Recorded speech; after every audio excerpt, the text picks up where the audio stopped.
last passenger. The rain started just before midnight. Mark had spent the evening drinking with coworkers, laughing louder than usual and insisting he was good to drive. His friends argued, offered him a ride, even tried to hide his keys. He brushed them off with a grin. "I've driven home worse." Those were the last normal words anyone heard him say.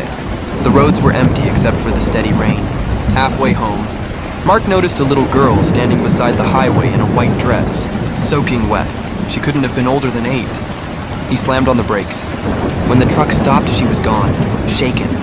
He blamed the alcohol and continued driving. The next morning, his truck smelled like wet soil.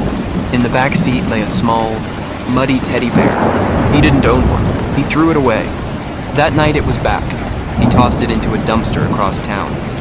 The following morning, it sat in the passenger seat, dripping water onto the floor mat. Mark stopped sleeping. Every night at 2:17 a.m., he heard a child humming outside his bedroom door. The tune never changed. One evening, he couldn't take it anymore. He searched old news reports from the highway where he'd seen the girl. A headline froze him.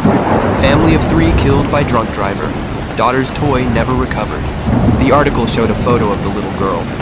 She wore the same white dress. She held the same teddy bear. Mark felt sick. He hadn't killed her. The crash had happened 10 years earlier. So why was she haunting him? The humming grew louder each night. Then she finally spoke. "You almost became him." The room turned ice cold. She pointed toward his truck. Inside, sitting behind the steering wheel, was another version of Mark. His eyes were empty. His face was covered in blood. The ghost smiled. "That's who you become if you keep driving drunk." Mark ran outside. The bloody version of himself slowly turned the key. The engine roared. The truck sped away without anyone inside. Minutes later, the sound of screeching tires echoed through the darkness, followed by a deafening crash. Police found the truck wrapped around a tree several miles away. There was no driver, no footprints, no blood inside, only the muddy teddy bear sitting perfectly upright in the driver's seat.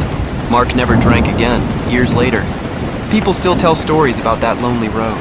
If someone gets behind the wheel after drinking, they sometimes see a little girl holding a teddy bear beside the highway. She never tries to stop. She simply points ahead. Drivers who ignore her often report seeing their own reflection smiling at them from the rearview mirror just before the road disappears. Beneath their headlights,